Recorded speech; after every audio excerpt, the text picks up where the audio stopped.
गुरुर्ब्रह्मा गुरुर्विष्णु गुरुर्देवो महेश्वरा गुरुर्साक्षात् परब्रह्म तस्मै श्रीगुरुवे नमः.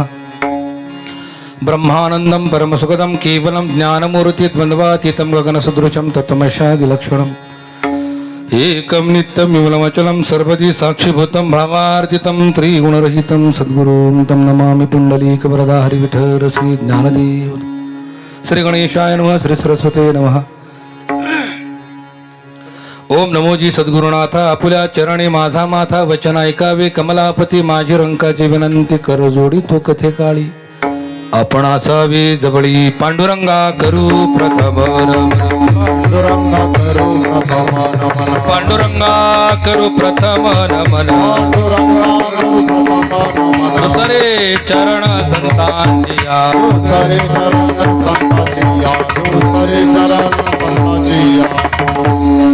पांडुरंगा गुरु प्रथम नमन दुसरे चरण संतांच्या त्यांच्या कृपादाने कथेचा विस्तारू बाबाजी सद्गुरु दास तुकाजयांचे केली स्मरण हो या सकळ विद्येच्या अधिकरण तेची बंधू चरण श्री गुरूंचे वक्रतुंड महाकाय सूर्यकोटी समप्रभ निर्विघ्नं कुरु मे देव सर्व कार्येषु सर्वदा. ऐशियाचा पदर धरा ऐशियाचा पदर धरा ऐसियाचा पदर धरा ऐसियाचा पदर धरा ऐसियाचा पदर धरा ऐसियाचा पदर धरा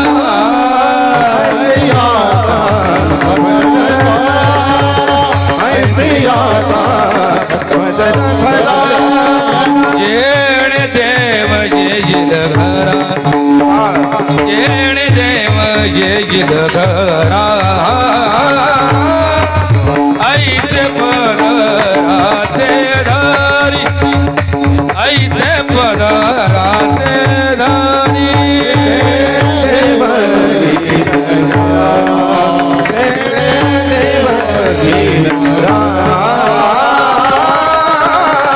ऐसे पदराचे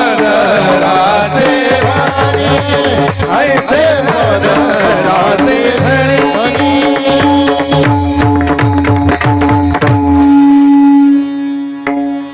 ऐशियाचा पदर धरा जेणे देव येईल घरा ऐसे पदराचे धनी संत साधू ऋषी मुनी. उपस्थित जमलेल्या माझ्या माता पित्यांनो नामधारकांनो हरिभक्तांनो वारकऱ्यांनो साधकांनो भगवंतावर निस्सीम प्रेम करणाऱ्या सर्व माझ्या आत्मस्वरूप भावंडांनो तुम्हा सर्व संत मायबापांच्या चरणी माझा साष्टांग दंडवत.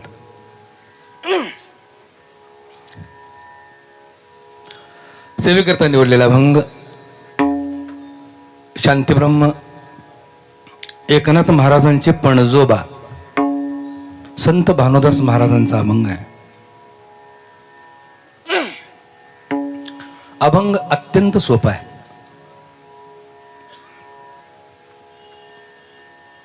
काल्याच्या प्रसाराचा प्रसंग या अभंगातून मांडलेला आहे.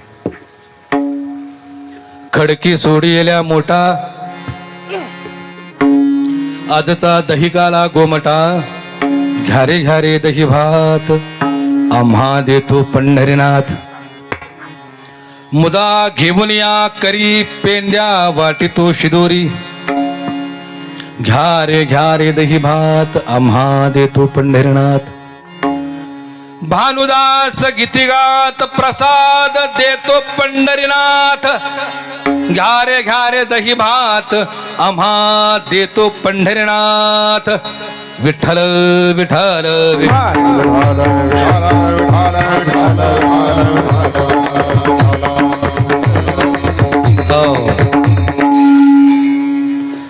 माझ्या कीर्तनाची सुरुवात मी नेहमी वेगळ्या पद्धतीने करत असतो.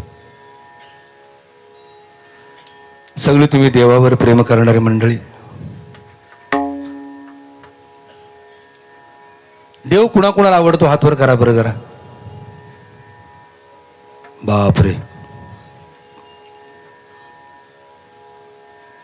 कुणाकुणाला वाटतं देव आपल्या घरी यावा हातवर करा बरं जरा.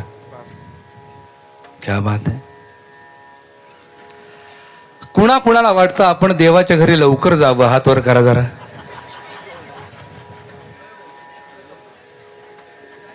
ज्याने ज्याने हात वर केलेला आहे ती संसाराला वैतागलेत. देवा घेऊन जा रे बाबा, लय झाला संसार. नाही,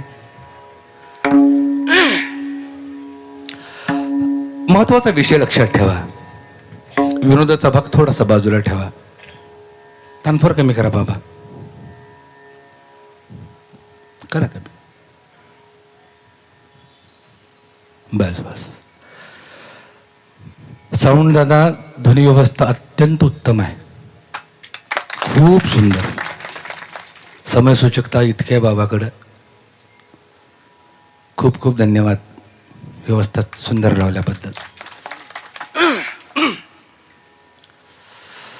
आणि आज जे 4 चांद लावलेत आमचे गुरुजी, बगुरे गुरुजी असले की आम्ही निश्चिंत असतो, कारण ऑलरेडी अर्ध कीर्तन तिने जिंकलेलं असतं. खूप सुंदर. आणि खरं सांगू, गुरुजींसारखी मंडळी खऱ्या अर्थानं सेलिब्रिटी आहेत वारकरी संप्रदायातले. हे सेलिब्रिटींना भेटायचं म्हटलं की नाही की खूप प्रयास घ्यावा लागतो, पण ते सहज उपलब्ध काय तर त्यांच्या पिंडात वारकरी संप्रदायाची सेवा आहे. मोठी मोठी जी गायक मंडळी आहे, सुरेश वाडकर असतील, शंकर महादेवन असतील, हरिहरन असतील, नाही का, या तोलामोलाचे ते आमचे गायक आहेत. त्यांना तिकीट काढून लोक जातात आणि ते तुम्हा मला सहज अवेलेबल होतात. त्याच्या पाठीमागचं कारण आहे त्यांची संप्रदायावरची निष्ठा. गुरुजी खूप खूप धन्यवाद. आणि विशेष म्हणजे आज पद्मनाभी आहे तुमचा चिरंजीव. हा आहे, मला माहीत नव्हती दोघं जण या सेवेत आहेत. ते खूप सुंदर. हे महाराष्ट्राला लाभलेली रत्न आहेत. आणि आपल्या नाशिक जिल्ह्याचं वैभव आमचे प्रत्येकाच्या परिचयात विकासजी महाराज बेलुकर. या सर्वांसाठी एकदा खूप सुंदर आणि मोठ्याने टाळे वाजवा. उत्तर अशीच आपल्याकडून भगवंताची सेवा होत राहू आणि संप्रदाय जगतात पसरू आपल्या माध्यमातून, हीच परमेश्वराचरणी मी प्रार्थना करतो.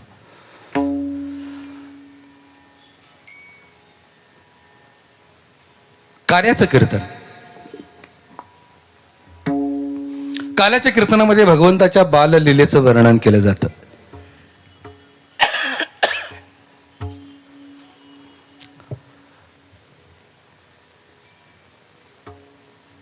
मुळात कृष्ण कोण आहे?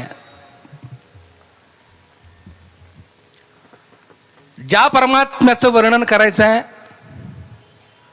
ज्या विषयाचं वर्णन करायचं आहे, ते विषयाचा किमान तरी तुमच्या आमच्यामध्ये अंगी गुण मांडला पाहिजे.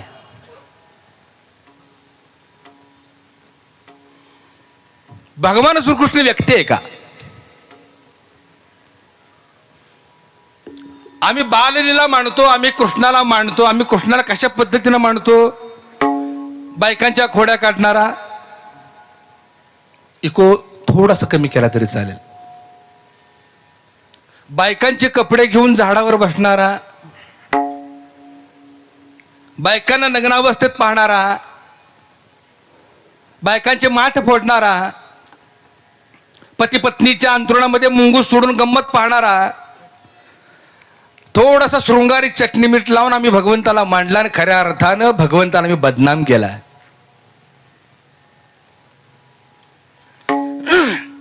इतर सांप्रदायिक लोक आपल्या धर्माकडे पाहून टिंगलटावाळ्या करू लागले.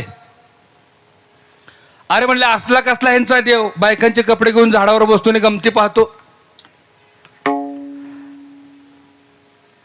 दोष त्यांचा नाही, दोष आम्ही कृष्णाला मांडण्यात चुकलो, कृष्ण समजून घेण्यात चुकलो, अध्यात्म समजून घेण्यात चुकलो.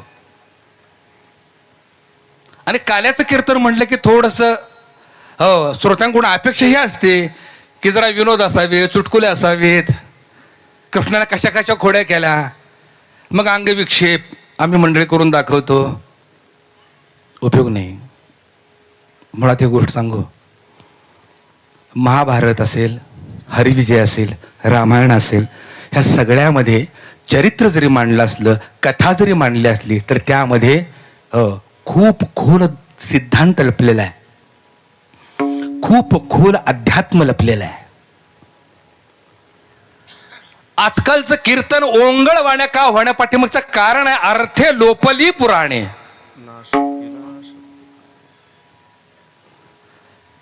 अहो, काल्याच्या कीर्तनाचा विषय नाहीये. इतर कीर्तनामध्ये सुद्धा व्हॉट्सअपचे जोक, सासू सुनीच्या कथा, बेवड्याच्या गोष्टी नाही का, हे मांडून आम्ही काय साध्य करतो हा मोठा प्रश्न आहे.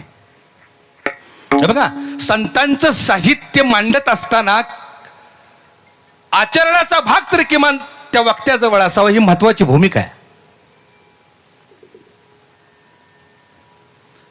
गाथ्यातले अभंग संपले, ज्ञानेश्वरीतल्या ओव्या संपल्या, भागवतातल्या ओव्या संपल्या, 9030 ओव्या ज्ञानेश्वरीतल्या संपल्या, 21,000 ओव्या भागवतातल्या संपल्या, 4,500 अभंग संपले. हे सगळं संपलं म्हणून आम्ही व्हॉट्सअपचे जोक आणि वात्रटिका विरोध मांडायला लागलो. काय वाटत असेल ज्ञानोबा तुकोबांना? आम्ही काय सांगितलं आणि काय सांगतायत? व्यासाने जो कृष्ण सांगितला तो कृष्ण कोणता आहे?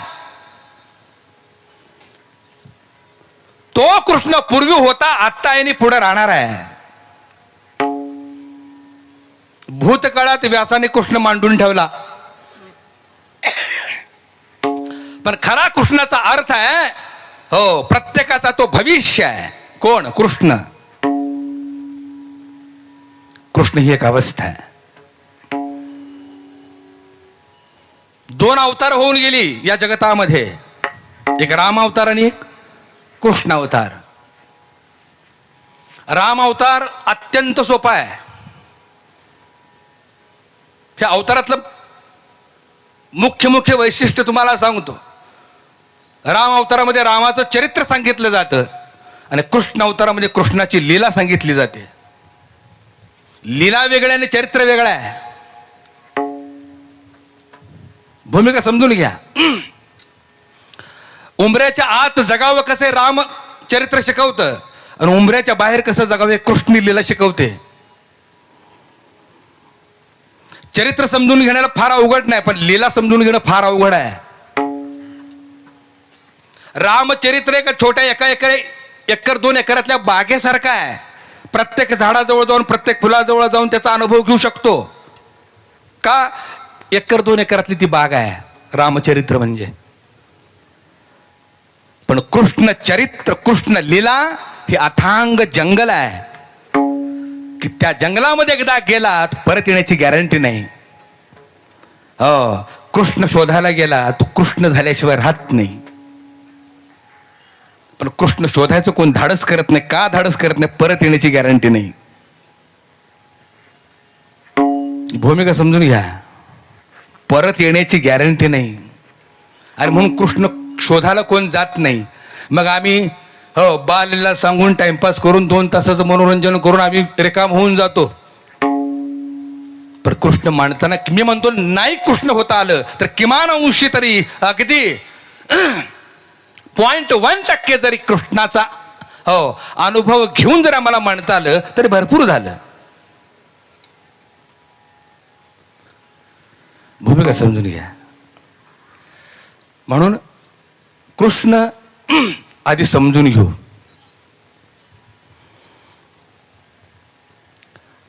एक छोटासा दृष्टांत सांगतो. गोंदवलेकर महाराज प्रत्येकाला परिचित असतील.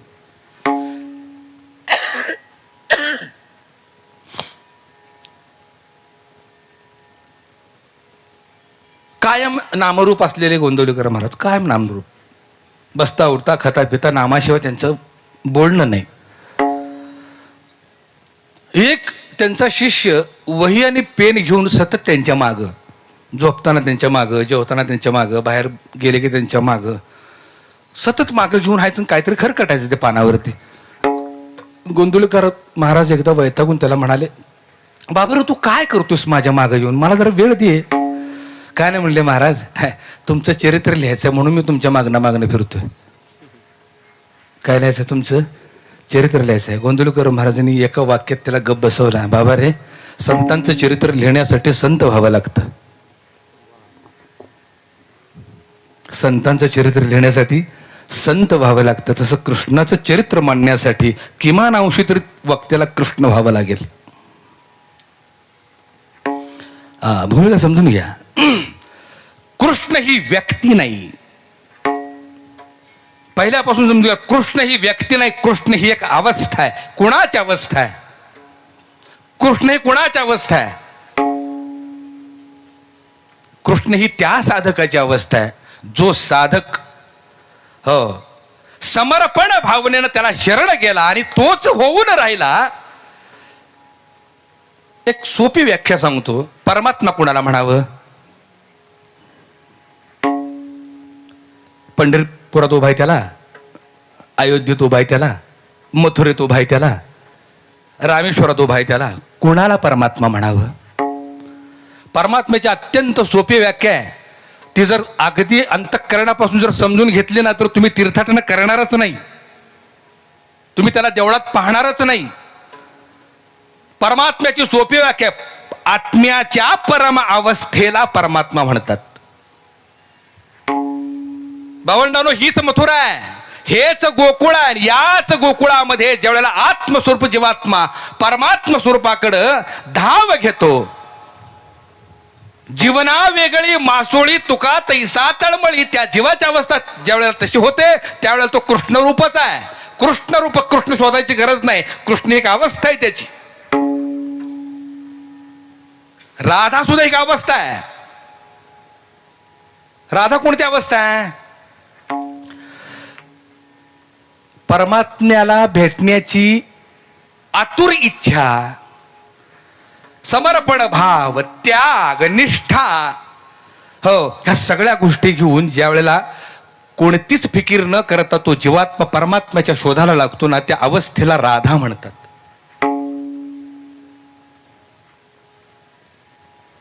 राधा कधी जन्माला आली? कधी जन्माला आली राधा? राधा म्हणजे कोणीही लक्षात घेऊया. कृष्णाच्या काळी जन्माला आलेली नाही, कृष्णानंतर जन्माला आलेली राधा आहे. प्रकट झालेली राधा आहे. निर्माण झालेली अवस्थाची त्या अवस्थेचं नाव राधा आहे. छोटं उदाहरण देतो. जीवाची अवस्था कशी आहे ती?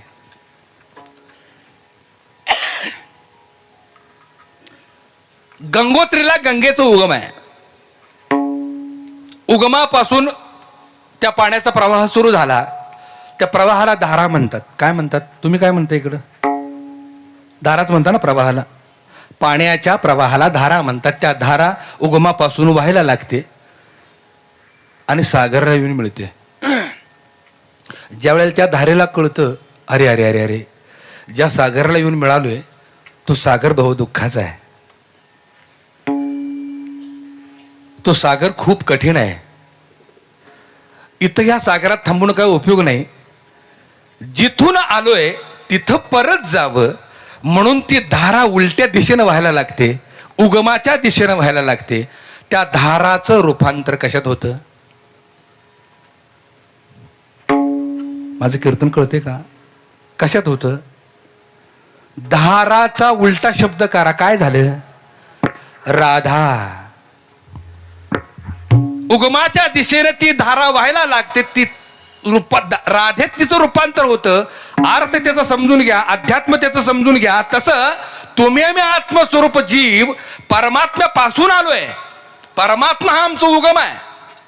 परमात्म्यापासून आलोय आणि या मनुष्य युनित आल्यानंतर आमच्या लक्षात आलं की हे भवसागर आहे, ही भवनदी आहे. आणि इथं दुःख भोगल्याशिवाय दुसरा मार्ग नाही. कारण जन्माचे ते मूळ पाहिले शोधून दुःखाशी कारण जन्म घ्यावा. दुःख जर आम्हाला नको असेल तर जिथून आलोय तिथं परत जावं. जिथून आलोय तिथं परत जावं. त्या भक्ताची, त्या साधकाची, त्या जीवाची अशा अवस्था ज्या वेळेला होते की जिथून आलोय तिथं जावं. कुठून आलोय? आम्ही वैकुंठवासी, आम्ही वैकुंठवासी.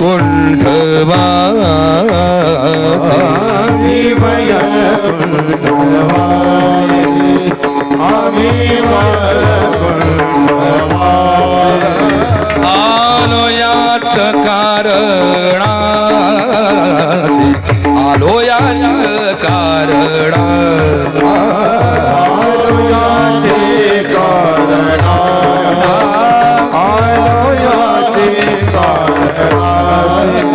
हे बोलिले बोलिले ऋषी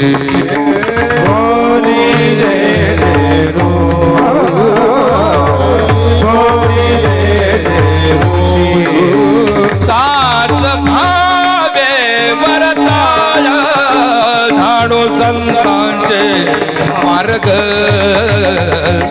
झाडू संतांचे मार्ग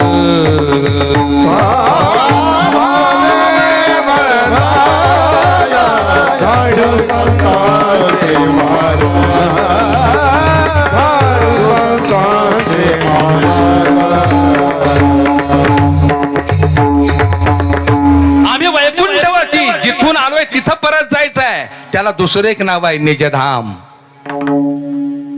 निजधाम म्हणजे निज हा शब्दाचा अर्थ अवघड करून ठेवू नका. निज म्हणजे स्वतः.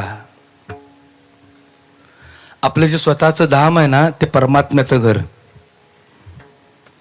आणि परमात्म्याच्या घराकडे जाण्याची जी ओढ आहे त्या ओढीचं नाव आहे राधा. कळते का माझं बोलणं? बोर झाला का काय? सगळी सिरियस झालीत. कारण काल्याचं कीर्तन म्हटलं की जरा असते हे हसणं वगैरे असतं. पण हे काय लावले महाराज? आज काल्याचं कीर्तन हे उलट तुम्हाला ऐकायला मिळणार आहे. तुम्ही ज्या अपेक्षा ठेवून आलाय त्या अपेक्षेचा तुमचा भ्रम होणार. भ्रम निराश होणार, लक्षात ठेवा.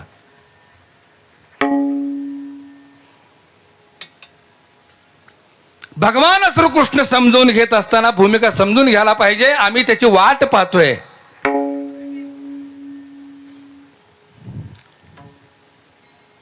यदा यदा हि धर्मस्य ग्लानिर्भवति भारत अभ्युत्थानम धर्मस्य तदात्मानं सृजाम्यहम् परित्राणाय साधूना विनाशाय च दुष्कृतां धर्म संस्थापनार्थाय संभवामि युगे युगे. आईची शपथ घेऊन सांगतो, एवढे 2 श्लोक मला पाठ आहेत. तुम्ही म्हणाल महाराज का संस्कृत झोडताय हो तुम्ही? गुरुजी खरंच सांगतो, शपथ घेऊन सांगतो, 2 श्लोक पाठ आहेत. का? लहानपणापासून ह्या 2 श्लोकांचंच हॅम्बरिंग झालं आमच्यावर. ज्या वेळेला धर्मावर संकट येईल त्याच वेळेला देव अवतार घेईल. ज्या वेळेला साधू संतांची हेटाळणी होईल, निंदा होईल, त्यांना त्रास होईल, त्याच वेळेला मी अवतार घेईन. अर्जुना, या वेळेला मी अवतार घेईन. घेतलाय का हो? किती वर्ष झाली? राहू द्या, ते कृष्ण कधी ज्याला मला हे माहित नाही, पण हे ओव्या कधी लिहिल्या हे तरी माहित आहेत का नाही? किती 1000 वर्षापूर्वी लिहिल्या? एक अंदाजे 5000 वर्षापूर्वी लिहिल्या. यदा यदा ही धर्मस्य, ज्या वेळेला धर्मावर संकट येईल त्याच वेळेला मी अर्जुन अवतार घेईन आणि धर्माचं रक्षण करीन. कधी लिहिले? 5000 वर्षापूर्वी. अजून का आला नाही? का आला नाही? आम्ही वाट बघतोय.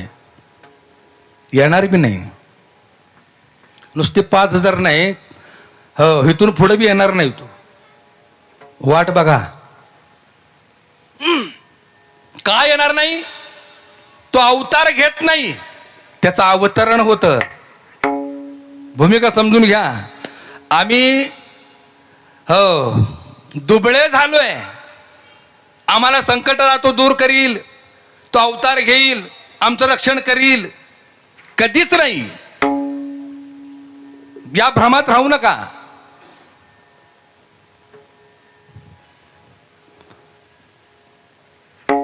थोड्या दिवसापूर्वी चायना देशामध्ये एक पुस्तक सापडलं.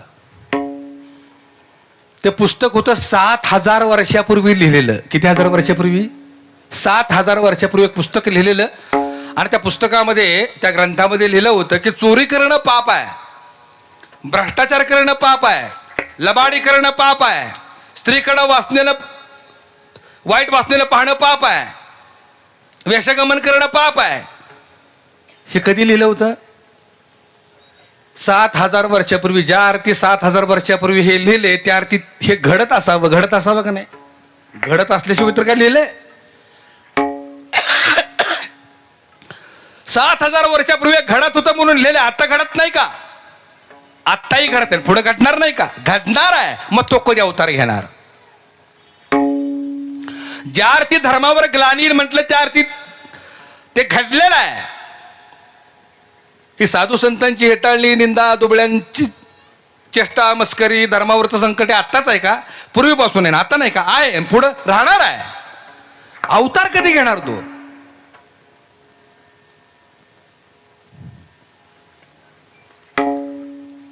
त्याच काळामध्ये आपली सख्खी बायको पणाला लावली, जुगारात लावली. कुठल्या धर्मात बसते? लावली का नाही? सोंगट्याच्या खेळामध्ये, जुगारामध्ये द्रौपदीला लावली ना. कुठल्या धर्मात बसते हे?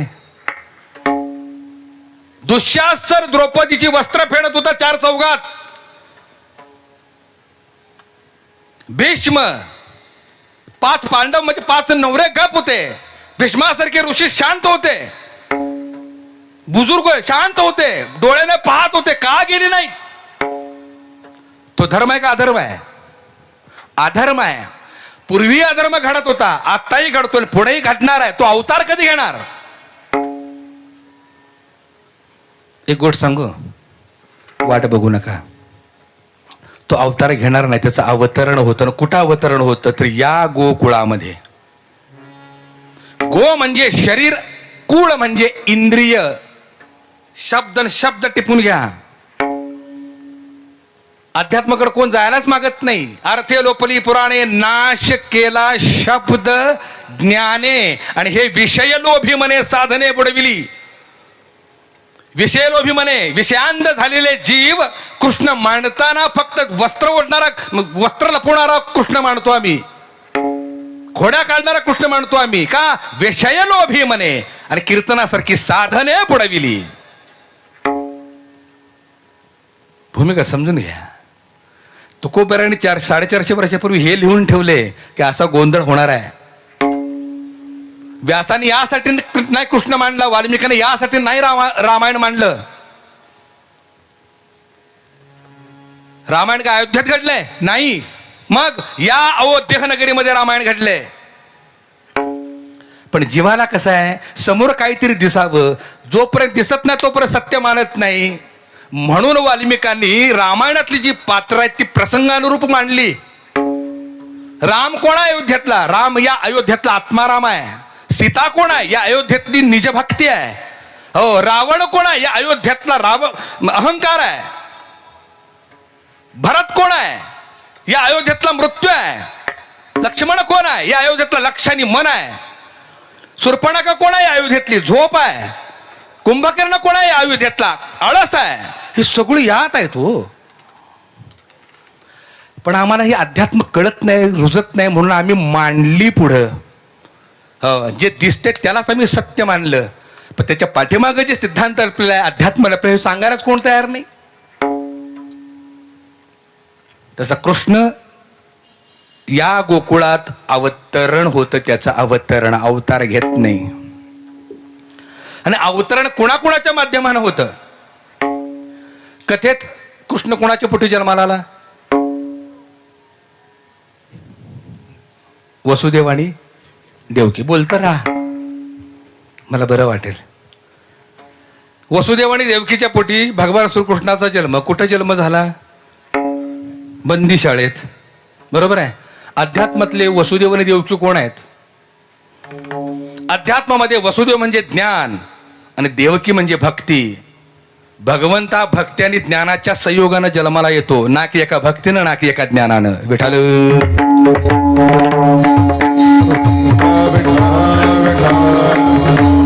हो. भूमिका समजून घ्या.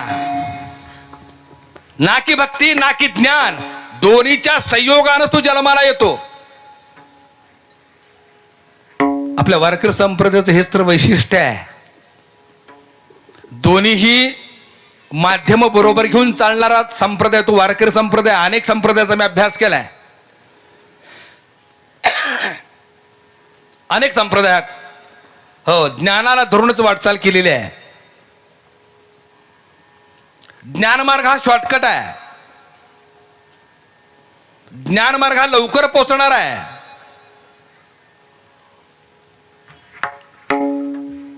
व्यासाने पहिल्यांदा गीता लिहिली आणि पहिलं भाष्य केलं आद्य शंकराचार्यांनी. त्याच्यानंतर भाष्य केलं मध्वाचार्यांनी, वल्लभाचार्यांनी, रामानुजाचार्यांनी, अष्टावक्रांनी. अलीकडे कुणी कुणी भाष्य केलं?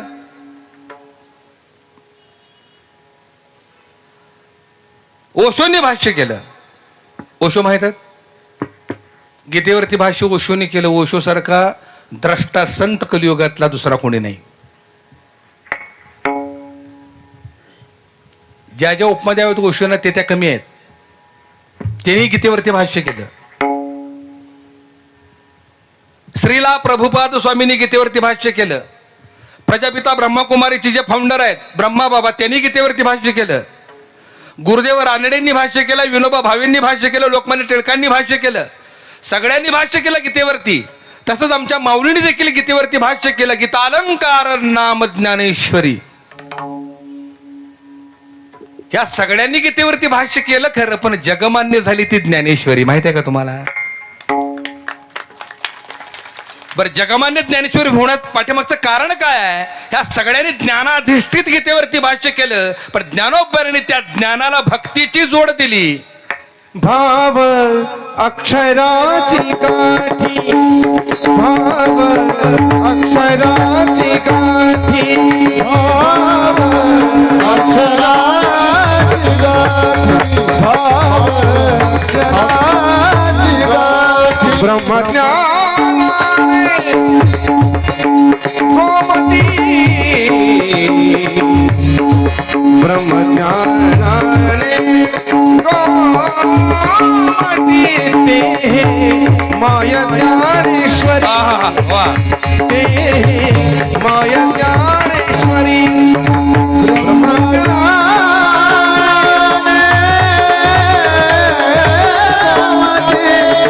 ब्रह्मज्ञानाने गोमती ते माय ज्ञानेश्वरी, ते माय ज्ञानेश्वरी.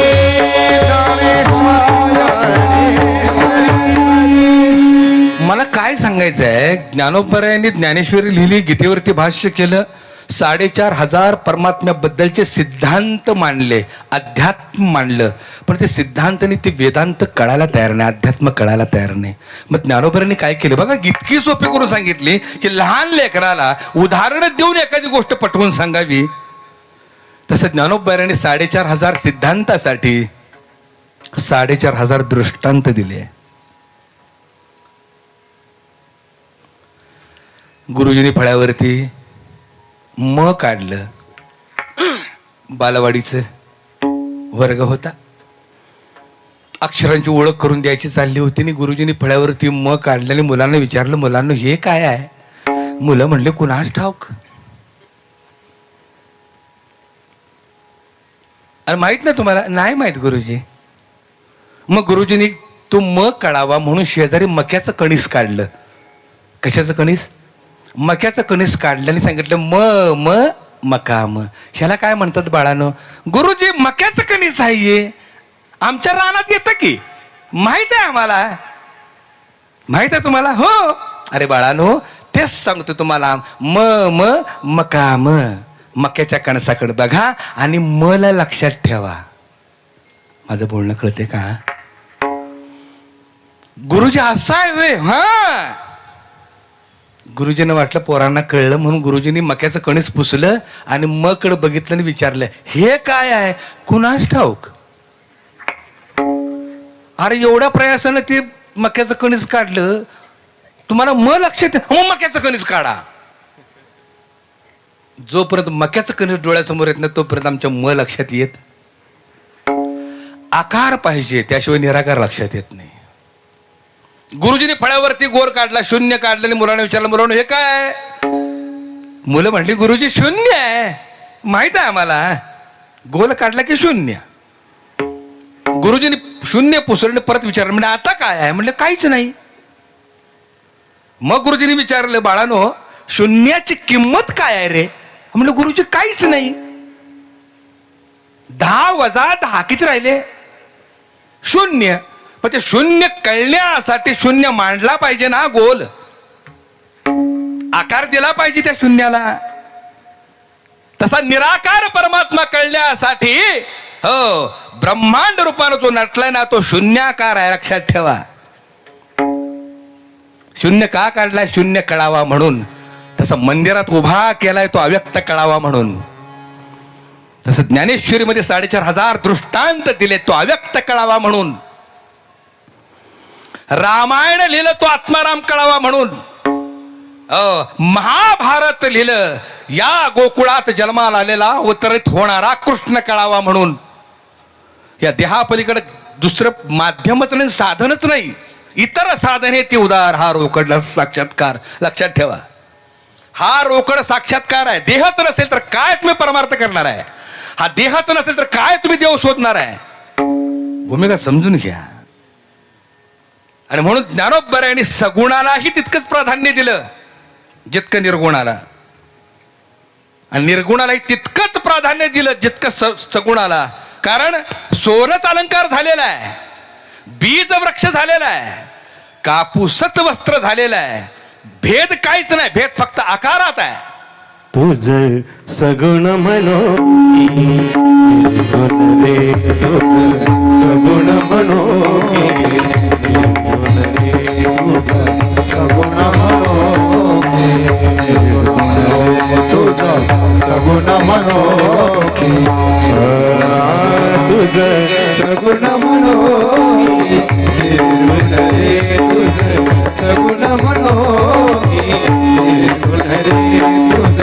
सगुण म्हणो सगुण म्हणो सगुण निर्गुण सगुण निर्गुण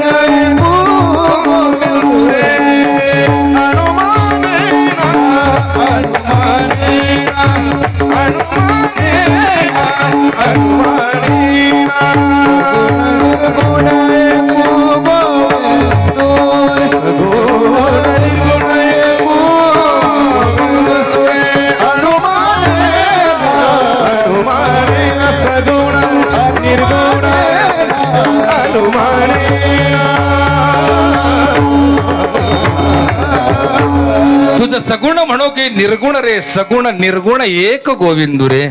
तुझं स्थूल म्हणो की सूक्ष्म रे, स्थूल सूक्ष्म एक गोविंदू रे.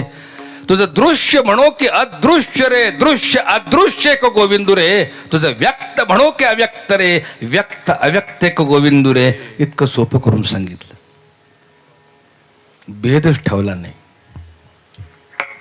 भूमिका समजून घ्या. ज्ञान मार्गाने वाटचाल म्हणजे निर्गुणाची भक्ती, भक्ती मार्गाने वाटचाल म्हणजे सगुणाची भक्ती. ज्ञानोबरांनी तुम्हा मला ज्ञान मार्गाने वाटचाल करायला शिकवलं, पण भक्तीची जोड देऊन वारकरी संप्रदायाच्या माध्यमातनं त्याच्याशी निकटता आणली, किंबहुना त्याच्यावर प्रेम कसं करावं हे भक्तीच्या माध्यमाने शिकवलं. आता भक्तीने ज्ञान हे सांगत बसतो तर वेळ जाईल, काल्याचं कीर्तन आहे. भूमिका समजून घ्या. मला सांगायचं काय, भगवंत हा भक्ती आणि ज्ञानाच्या संयोगाने जन्माला येतो. कुठे येतो? या गोकुळात. तसं देवकीच्या आणि वसुदेवाच्या पोटी भगवान श्रीकृष्ण जन्माला आले. कुठे जन्माला आले? बंदी शाळेत. ही काय आहे? बंदी शाळेत. तुम्ही आम्ही कुठे आहे आता? तुम्ही आम्ही कुठे आहे? बंदी शाळेतच आहे का नाही? ही बंदी शाळा सोडू वाटत नाही. हा पिंजरा सोडू वाटत नाही. का सोडू वाटत नाही? सोन्याचा आहे ना. आकाशी झेप घेरे पाखरा आकाश झेप घेरे पाखरा सोडी सोन्याचा पिंजरा सोडी सोन्याचा पिंजरा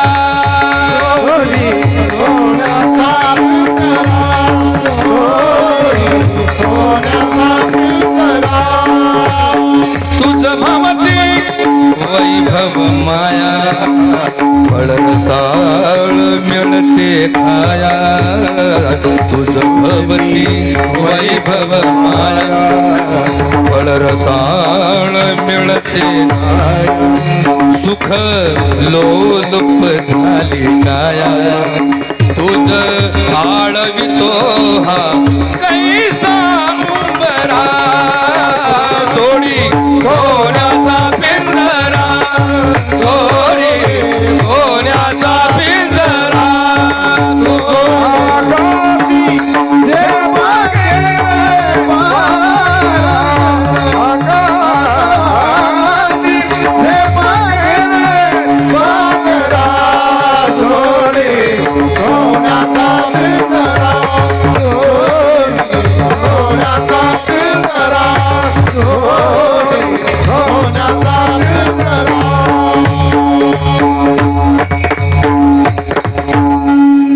आकाशी झेप घेरे पाखरावा सोडी सोन्याचा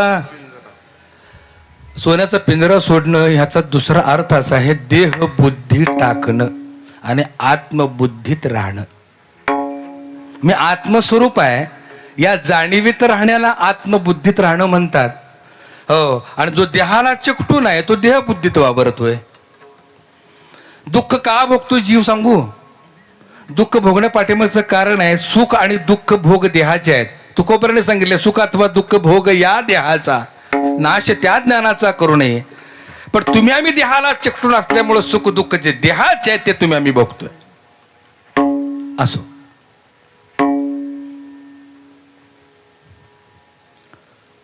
अरे देऊन पलीकडे पेंगायला लागली. अरे झोपायला लागली सगळी. झोपू नका रे बाबानो.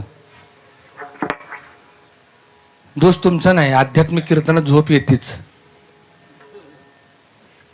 आध्यात्मिक कीर्तनामध्ये लय आणि विक्षेप ह्या दोन गोष्टी येतातच येतात न बोलवता. जिथं आध्यात्मिक कीर्तन असतं तिथं देव जन्माला येतो, आणि जिथं देव जन्मात येतो तिथं झोप लागते. आता अनुभव आलाच मला. बऱ्याच जणांनी तोंडाचा हो भीतीच गाठली. महाराज उरका आता.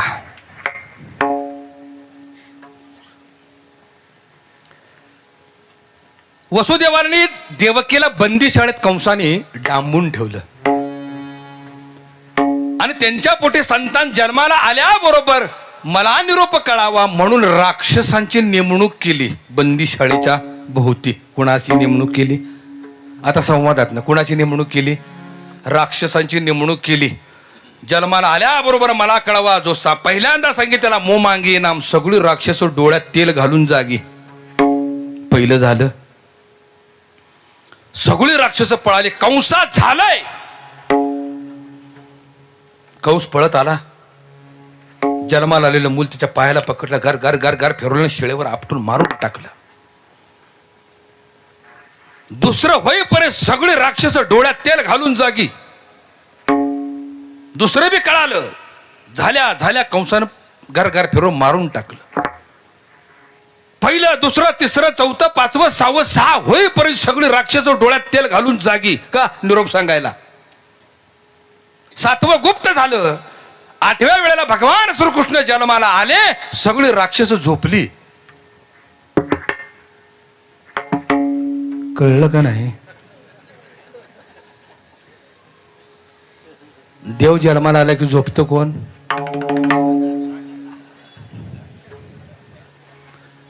हाय का? सांगायला बी तयार नाहीत. आध्यात्मिक कीर्तनात जो झोपतो तो कोण? यशोदेच्या पोटी यशोदेच्या घरी भगवान श्रीकृष्ण वाढवू लागले. भगवान श्रीकृष्णाचा जन्माची तिथ काय हो, काय तिथ आहे? अष्टमी. हा, आणि नुकतेच 6 दिवस झाले होते यशोदेच्या घरी.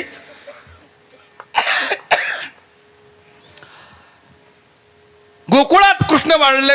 यशोदेच्या घरी एक मूल वाढते. कळाल्याबरोबर कंसानं दरबार बोलवला आणि त्या मुलाला जो कोणी मारील त्याला मो मांगे इनाम. सगळ्यांनी हात वर केला. हो, त्यात एकीनं आणखीन एक हात वर केला. त्या एकीचं नाव काय माऊल्यांना तुम्ही सांगा? आ पुत्रणा माहित आहे तुम्हाला? मला कशाला बोलवले? सगळी कथा माहित आहे तुम्हाला. पुतण्यानं हात वर केला, मी मारते.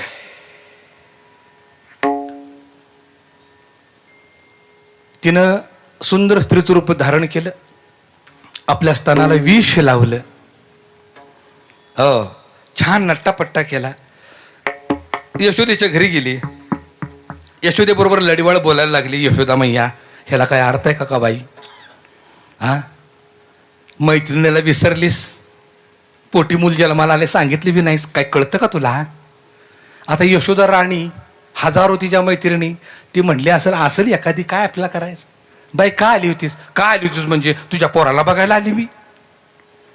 यशोदा म्हणाली, जा म्हणले शेजघरात पाळण्यात झोपले बघ. तिला बी तेच पाहिजे होतं. शेजघरात गेली. पाळण्यावर पडदा झाकलेला होता. पाळण्यावरचा पडदा बाजूला केला. आणि क्रूर नजरेनं कृष्णाकडे बघितलं. आणि क्रूर हसली. देवाने तिच्याकडे बघितलं, स्मित हास्य दिलं.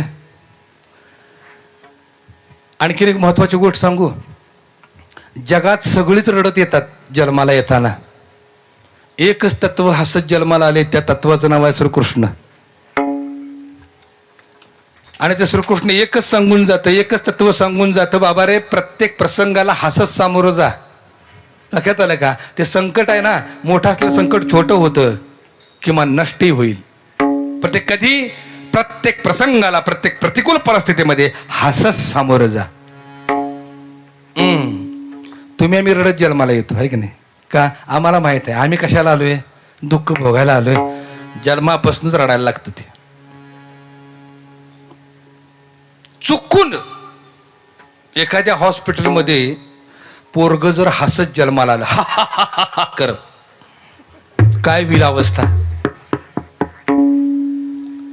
नर्स पळून जातील ते जातील, आई बी पळून जाईल.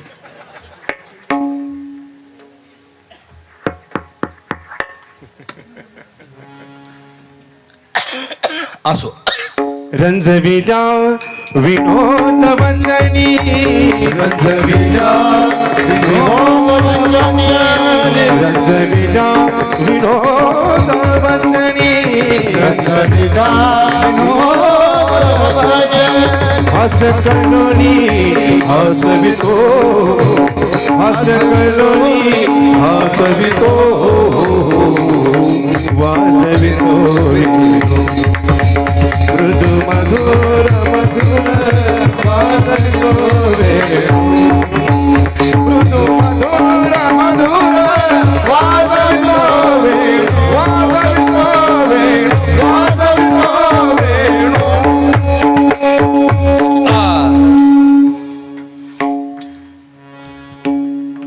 पुतणीकडे पाहिलं, स्मित हास्य दिलं आणि पुतणीला म्हणाले, हे बाई ग, तू मला मारायला आलीस, मला ओळखलंस का? अरे ते मला मारण्यासाठी तू विष लावून आलीस आपल्या स्तनाला. अगं वेडे, हे विष कोणी निर्माण केले हे माहित आहे का तुला? विष निर्माण करणारा मीच आहे. पुतणे कुठं आहेस तू?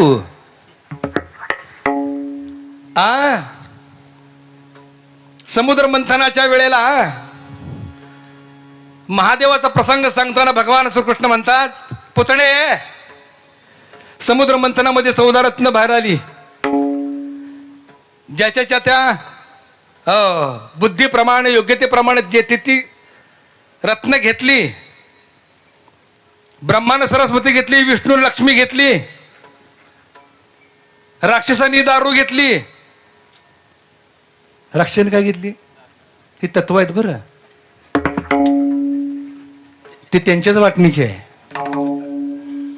पूर्वीचे राक्षस जरा उबड होते, आकराड विकराड होती, मोठ्या केसाची, लांबड्या दाताची, काळी कुटाशी होती, जरा जाडजूड. हो, आणि पूर्वी मिळताना ते गाडग्यात मिळायचे.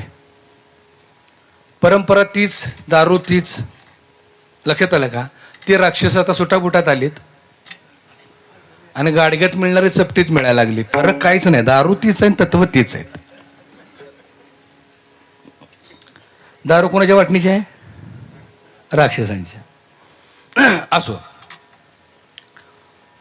सगळ्यांनी ज्याच्या त्याच्या योग्यतेप्रमाणे घेतलं. राहिलं विष. विष म्हणजे संकट. कोणाला आवडते हो संकट? कोणीच घ्यायला तयार नाही. मग त्या समुद्र मंथन नाटकामध्ये एकाची एंट्री झाली. त्यांचं नाव काय आहे? महादेव. देह बुद्धीनं ग्रासलेले महादेव. त्यांची एंट्री झाली. अरे जमतय का नाही? कोण घेतय का नाही? सगळी म्हणलं कोण घ्यायला तयार नाही. आणा इकडं, मी घेतो. का? सगळ्या सत्ता विभूत्या माझ्या हातात आहेत, नाही का?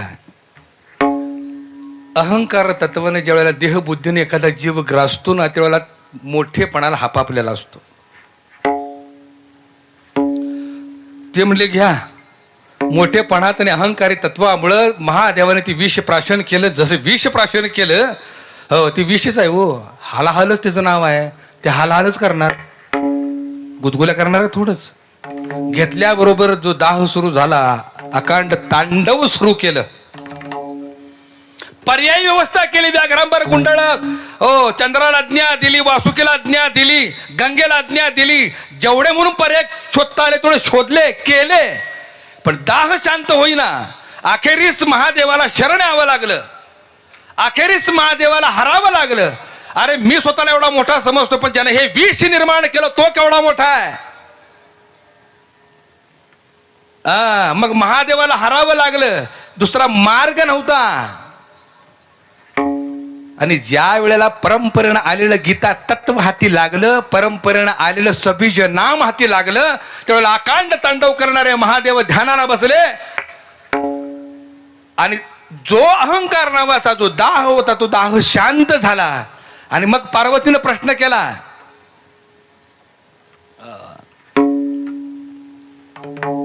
पार्वतीनं प्रश्न केला, एवढी शांतता कशी तुमच्या जवळ? त्यावेळेला महादेवाने उत्तर दिलं. ते ज्ञानेश्वरी ज्ञानोबाने सांगून ठेवलेलं आहे. हरू म्हणे नेणी जे देवी जैसे का स्वरूप तुझे नित्य नूतन देखीचे गीता तत्व. जसं तुझ्या रूपामध्ये नवीन नवीन पाहायला मिळावं, तसं या गीतेत परंपरेनं आलेल्या सबीज नामामध्ये मला नवीन नवीन पाहायला मिळते, अनुभवायला मिळते. त्या परमात्म्याचा आनंद मिळतोय, म्हणून मी शांत आहे. आणि माऊलीने शब्द वापरताना सुद्धा महादेव म्हणे नेणी जे म्हटलं नाही. काय म्हटलं त्यांनी? हरू. हरू म्हणजे हरलेला, शून्य झालेला, मावळलेला, लीन झालेला, अनन्यतेनं शरण गेलेला महादेव. हरू म्हणे नेणी जे. अर्थ कळला का? आणि तेव्हापासून गजर झाला हर हर. भूमिका समजून घ्या पुतणे. त्या बलाढ्य महादेवाला सुद्धा मला शरण यावं लागलं, आणि तू विष घेऊन मला मारायला आलीस. पुतणेनं भगवंताला उचल आपल्या छातीला लावलं. भगवंताने विष प्राशन केलं. विष प्राशन करता करता दूध ओढायला सुरुवात केली. दूध ओढता ओढता रक्त ओढायला सुरुवात केली. रक्त ओढता ओढता पंचप्राण ओढायला सुरुवात केले. पंचप्राण जसे ओढायला सुरुवात केली तसे ती ढकलायला लागली, आपल्या छातीपासून दूर करायला लागली. चिकटले कोण? चिकटले कोण? एक गोष्ट लक्षात ठेवा, परमार्थाला विरोध करायला गेलो, देवकाजाला विरोध करायला गेलो की तो 7.5च्या रूपाने चिकटतो. अर्थ कळला का?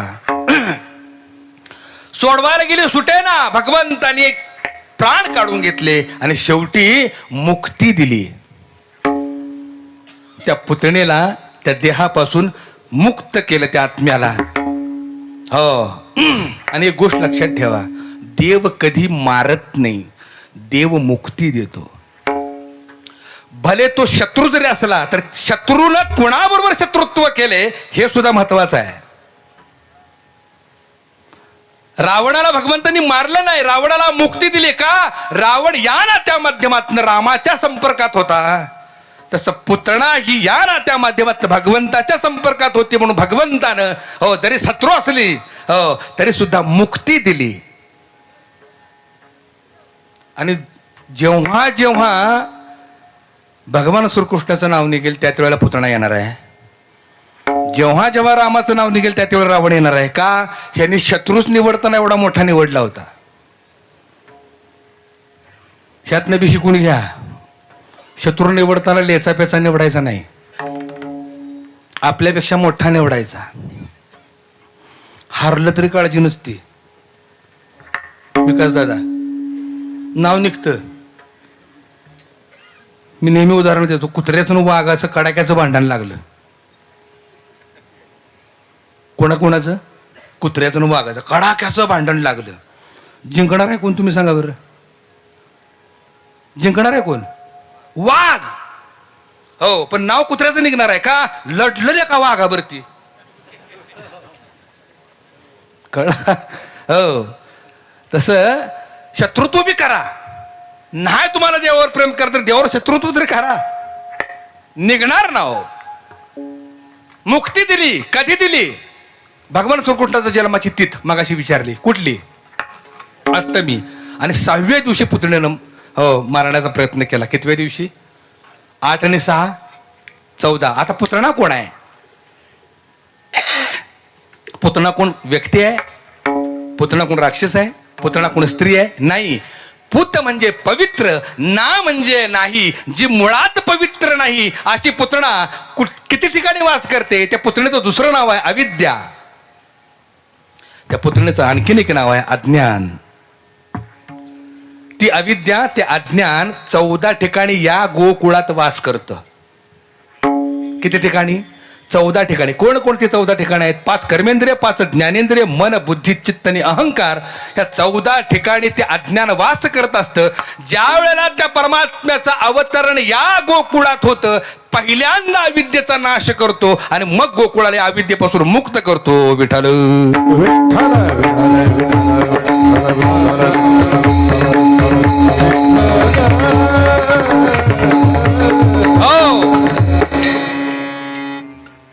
हळूहळू देव मोठे झाले. 5-7 वर्षाचे झाले.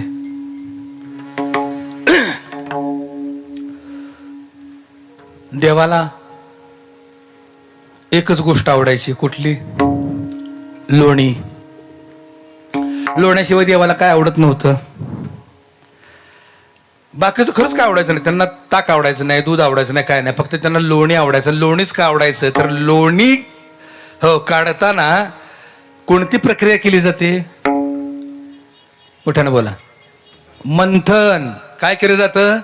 मंथन. मंथन करून लोणी जसं काढतात तसं हरिपाठामध्ये भगवंताला कशा शोधावा हे सांगितलेलं आहे. मंथुनी नवनीता तैसे घियाना, मंथुनी नवनीता तैसे घियाना, मंथुनी नवनीता तैसे घियाना, मंथुनी नवनीता तैसे घियाना. वाया व्यर्थ कथा सणे मार्ग, वाया व्यर्थ कथा सणे मार्ग. हरी मुखे म्हणा, हरी मुखे हरि मुखे म्हणा, हरि मुखे म्हणा. वाया व्यर्थ कथा सणे मार्ग, वाया व्यर्थ कथा सणे मार्ग. हरि मुखे म्हणा, हरि मुखे म्हणा, हरि मुखे म्हणा, हरि मुखे म्हणा, हरि मुखे म्हणा, हरि मुखे म्हणा. मंथुनी नवनीता तैसे घे अनंता. मंथन कशा कशाचं आहे? मंथन कशा कशाचं आहे? सार आणि आसाराचं. कशा कशाचं मंथन आहे? सार आणि आसार. आता अध्यात्मामध्ये परमार्थामध्ये सार काय आणि आसार काय हे बी हरिपाठात सांगितले. त्रिगुण आसार निर्गुण हे सार त्रिगुण आसार निर्गुण हे सार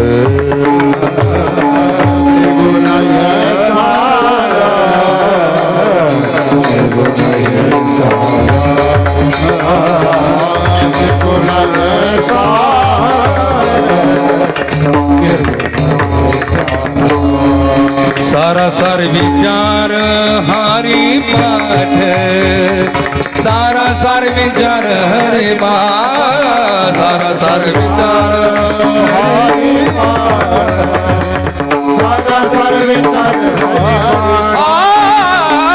हरी मुखे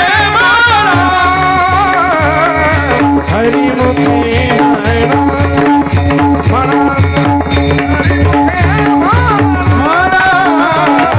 हरे मुखे म्हणा हरे मुखे म्हणा हरे मुखे म्हणा त्रिगुण असार निर्गुण हे सार मंथन कशा कशाचं आहे सगुणाचं आणि निर्गुणाचं त्या मंथनाला ध्यान म्हणतात आणि मंथनासाठी रवी कोणते माहितीये का नामाची रवी अजपाची रवीचा वापर करून सगुण आणि निर्गुणाचं मंथन करून त्यात जे जन्माला येतं त्यात जे निर्माण होतं त्याला निज तत्व म्हणतात निजबोध म्हणतात देवाला ते आवडतं सगळ्या गवळणींच्यात चर्चा सुरू झाली बाई ग म्हणली काय करावं कंटाळाला म्हणली माझा माठ फोडला माझं लोणी खाल्लं मला त्रास दिला अमकं झालं तमकं झालं हो त्या गोकुळामध्ये एक नवीनच लग्न होऊन आली होती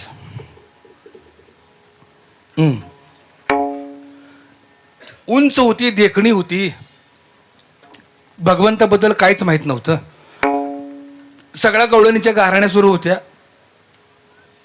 ते गाराणा ऐकून म्हणले कुठला ग कृष्ण आल्यापासून ऐकते कृष्णाने हे केलंय कृष्णाने ते केलंय असं कुठं असतं का सापडू दे मला कानच धरते त्याचा कोण म्हणली ही गवळण म्हणली नवीन हे कळलं देवाला ही देवापुढे म्हणली नव्हती पण कळलं देवाला एक गोष्ट लक्षात ठेवा हो आम्ही मनातल्या मनात कुठलेही पाप करायला गेलो का नाही ज्या अर्थी आम्हाला कळते मी पाप केले त्या अर्थी ते देवाला कळतच कळत असं समजू नका आम्ही मनात म्हणलोय त्याला कुठं कळते आपल्याला कळलं की त्याला कळलं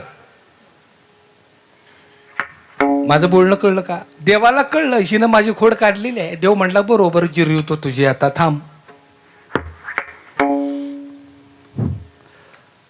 नवीनच लग्न झालेली ते गवळण एके रात्री भगवंताने गंमत करायचं ठरवलं मध्यम रे बाबा या प्रसंगावरती माझ्या सद्गुरू जनार्दन महाराजांची गोड गवळण आहे यमुना तीरी वाजवी बासुरी यमुना तीरी वाजवी बासुरी नंदाचा वखळ हरी गवाई नंदाचा अवखळ हरी गवाई नंदाचा अवखळ हरी गवाई नंदाचा अवखळ हरी गवाई नंदाचा अवखळ हरी गवाई नंदाचा अवखळ गवाई नंदाचा अवखळ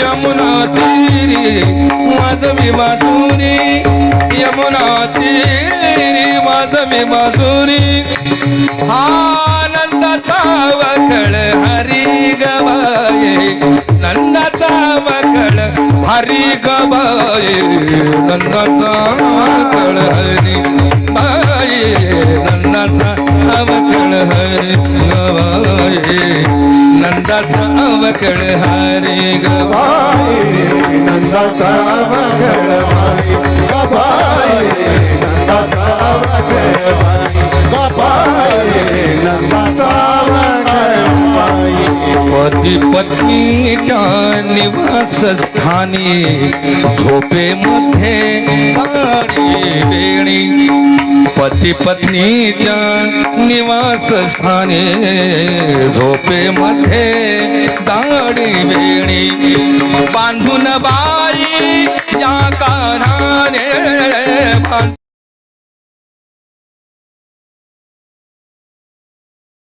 या कानाने केली ग मस्करी हा केली ग मस्करी गबाई नंदाचा अवकळ हरी बाई नंदाचा अवकळ हरी गबाई नंदाचा अवकळ हरी नंदाचा वाकड माई नंदाचा वाकड माई नंदाचा वाकड माई नंदाचा वाकड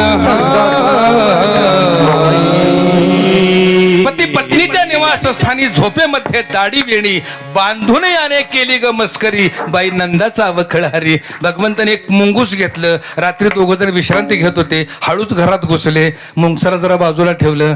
हो नवरा बायको झोपले होते. अंथरुणामध्ये गेले. दाढीची वेणीची गाठ मारली.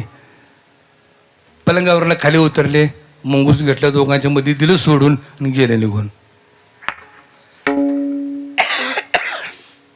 आता ती मुंगूस आहे काय समाधी लावून बसणार आहे? त्या गवळ्याच्या काकुटीत जायचं उळउळ करायचं. गवळे म्हणायचं अगं गप की तुला कळते का झोपू दे की. तिथनं ती जायचं गवळणीच्या काकुटीत उळउळ करायचं. अव ग बसा की तुम्हाला काय कळतं का झोपू द्या की. ह्या दोघांच्या झटापटीत ह्याच्या दाढीला बसला हिसडा. ह्यो म्हणला अगं कशाला दाढी वडतेस? ती म्हणली मी कुठं वडते तुम्हीच माझी वेणी वडताय. ह्या दोघांच्या झटापटी दोघं बी जागी झाली. बघतात तर गाठ मारलेली दाढीची आणि वेणीची. पलंगावरून दोघं उठले. स्वयंपाकघरात गेले. दिवा पेटवला आणि बघतात तर गाठ. दोघे बी गाठ सोडवायला लागली. मारल्या कुणी? मोठ्यानं बोला की देवानी सुटल का? तसंच तुम्ही मी प्रयत्न करतोय. ती गाठ आहे ती प्रारब्धाची आहे. कशाची गाठ आहे? हो प्रारब्धाची गाठ आमची आम्ही सोडवायला निघालोय. बाप जन्मात प्रारब्ध सुटत नाही. ते प्रारब्ध सुटण्यासाठी किंबहुना प्रारब्धाची तीव्रता कमी करण्यासाठी त्याच्या कृपेची गरज आहे. मारली त्यानं नका सोडवायला जाऊ. सोडता सुटे ना म्हणले चला आता कापूया. मग सुरी घेतली आणि कापायला सुरुवात केली. कापे ना हो माऊल्यानं केसली प्रिय असतात नाही.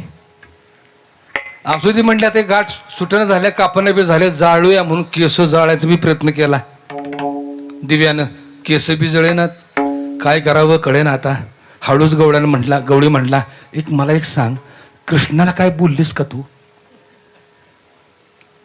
ती म्हणली बोलले पण देखत नाही बोलले. गवळणीच्यात मध्ये बोलले. अगं कुठं बी बोललीस पण बोललीस का? म्हणले बोलले. त्याचाच परिणाम आहे यो.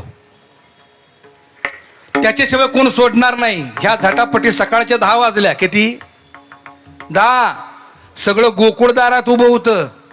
कुजबूज सुरू झाली. आमची बी लग्न झालीत. एवढं उशीर असते बी. आणि नवीन नवीन मग काय लाज आबरू टाकली का काय पाक?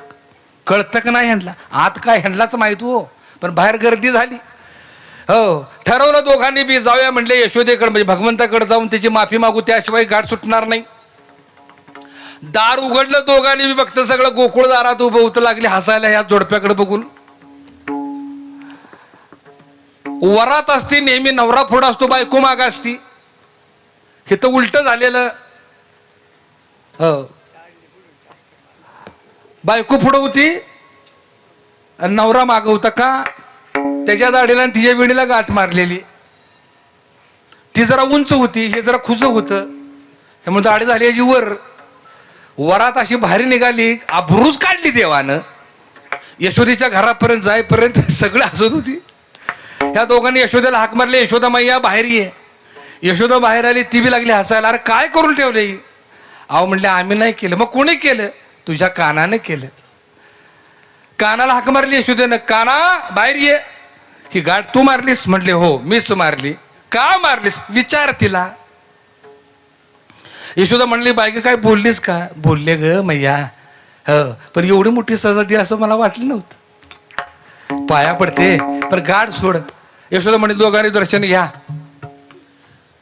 त्या दोघा पती पत्नीने लोटांगण घालून दर्शन घेतलं, क्षमा मागितली, दोघे उभे राहिले. भगवंतानी फक्त हात फिरवला, गाठ सुटली. कोणी फिरवला हात?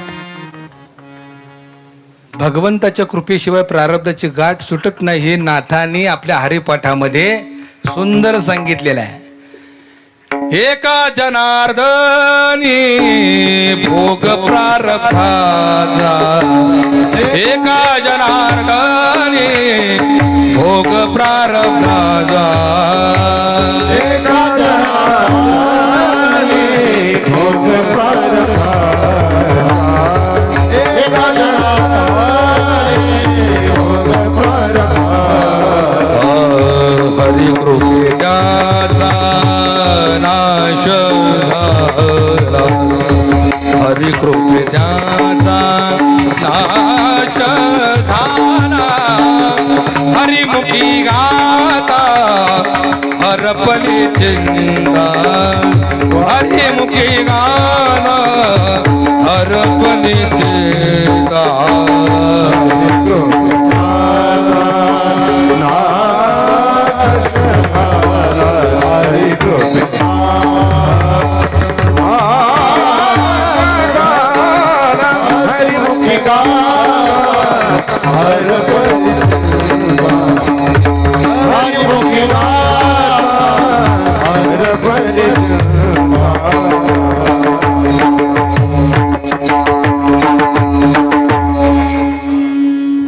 एका जनार्दनी भोग प्रारब्धाचा, हरी कृपे त्याचा.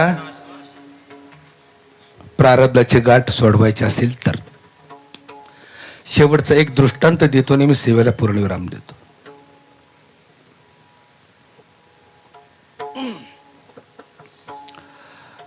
भगवंताला लोणी खूप आवडायचं. गोकुळात असून देखील तो कोणाला कळाला नाही आणि सापडला बी नाही. चोऱ्या करायचा पण सापडायचा नाही. मी काय म्हणतोय, इथं सुद्धा गोप गोपिकाच आहेत. त्याच्या शोधासाठी 4 वेद, 6 शास्त्र, 18 पुराण हात धुवून देवाच्या मागे लागली होती, तरी तो सापडला. तेथील प्रमाण नेणवे वेदासी तो कळाला. वेद जाणू गेला पुढे मौनावला, ते गुह्य तुझला प्राप्त कैचे. कोणाला कळाला? कळतच नाही. तो कळत नाही म्हणून ज्ञानोबरायांनी त्याला कानडा म्हटले. कानडा व विठ्ठल कर्नाटकू, जेणे मज लावी लावे. कानडा म्हणजे कर्नाटकातला नव्हे, कन्नड मुलखातला नव्हे. कानडा म्हणजे न कळणारा, आणि कर्नाटकू म्हणजे नाटक करणारा. कर्नाटकातला नव्हे, कर नाटकू असा त्याचा अर्थ आहे. आणि त्यालाच सुंदर असे जोड दिले नाथ आहे. आणि हो, कोणालाच कळालं नाही. सुंदर गवळण नाथांची.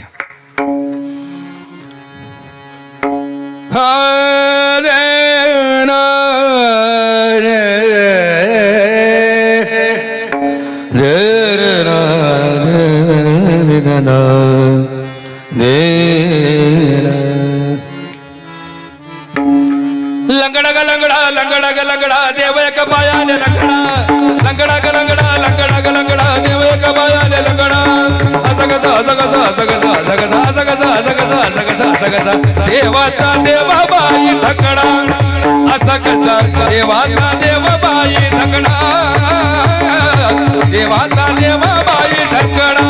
असा कसा देवाचा देवाबाई ठकडा, देवाचा देवाबाई ठकडा, देवाचा देवाबाई ठकडा. लंगडा ग लंगडा, लंगडा ग लंगडा, देव एक पायाने लंगडा. लंगडा ग लंगडा, लंगडा ग लंगडा, देव एक पायाने लंगडा. असं देवाचा देवबाई ढकडा असा कसा देवाचा देवबाई ढकडा देवाचा देवबाई ढकडा कसा देवाचा देव माई ठकडा असा कसा देवाचा देव माई कसा देवाचा देव माई ठकडा गवळ घरी जातो गवळ घरी जातो दही दूध खातो दही दूध खातो गवळ घरी जातो गवळ घरी जातो दही दूध खातो दही दूध खातो करी धाया दुधाचा रबडा रबडा गाबाई करी धाया दुधाचा रबडा गवळ घरी जातो दही दूध खातो गवळ घरी जातो दही दूध खातो करी धाया दुधाचा रबडा देवाचा देवबाई ढकडा सागसा देवाचा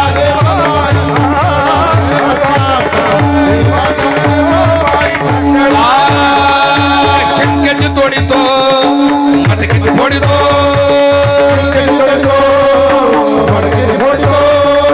शंकेची तोडीतो तोडीतो मटकीची फोडीतो फोडीतो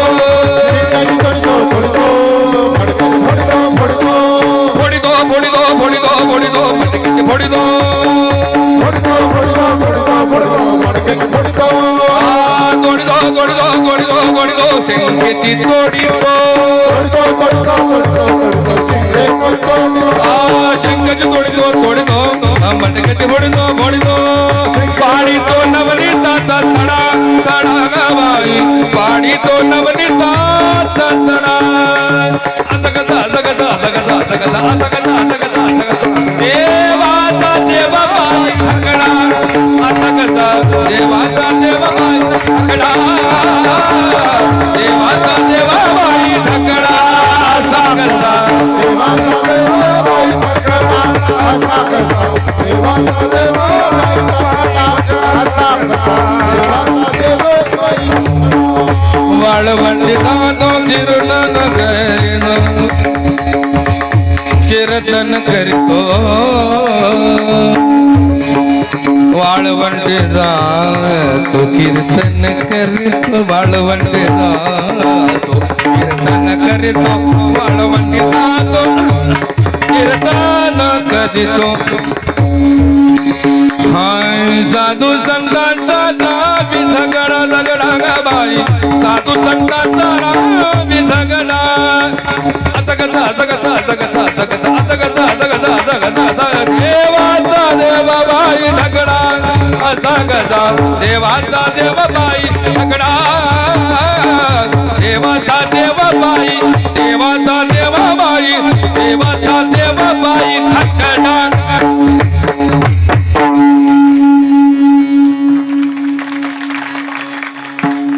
खूप धन्यवाद.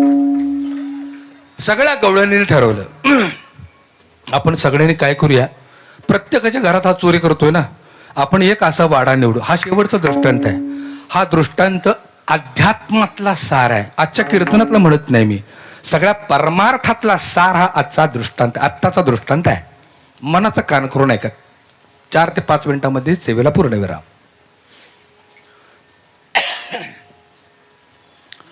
सगळ्यांनी ठरवलं म्हणले प्रत्येकाच्या घरी जाऊन हा लोणी खातोय त्रास देतोय सगळ्यांनी एक काम करूया सगळ्यांचं लोणी एकाच वाड्यात ठेवूया आणि सगळी राखण बसू कसा खातोय तेच बघू म्हणून त्याने एक मोठा वाडा निवडला गवळणींनी सगळ्या गवळणींनी त्या गवळणींची संख्या बी सांगितलेली आहे नाथांनी 12-16 जणी हरीशी नेणती म्हणून या फिरते रात्रंदिवस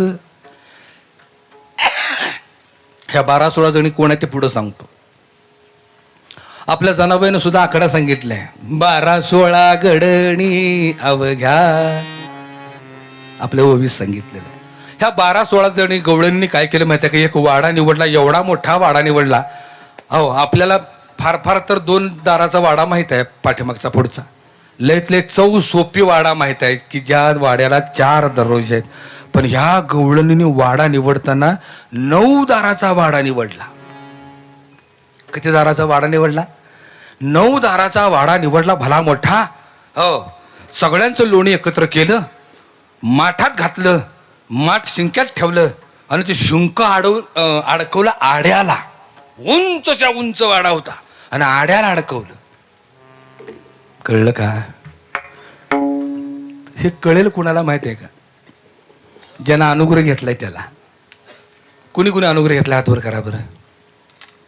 अनुग्रहित कोण कोण आहे? बस सांगू का नको दृष्टांत? आज्ञाचक्राचा आडा आहे ते. त्या आज्ञाचक्राच्या आड्याला जे लोणी टांगून ठेवले ना, त्या लोण्याला ज्ञानोबरायाने आपल्या ज्ञानेश्वरीमध्ये गोड प्रमाण दिले. सद्गुरू काय करतात? साधकाला दशमद्वाराच्या माध्यमानं घेऊन जातात. 17वीचं स्तन्य देतात. त्या लोण्याला 17वीचं जळ म्हटले. 17वीचे स्तन्य देशी अनुहताचा हल्लरुगाशी समाधी बोधे निजविसी बुझावुनी. असू रे, तिकड नका जाऊ. आड्याला अडकून ठेवलं. 9च्या 9 दाराला कुलप लावली. कुठला वाडा? वाडा कुठला?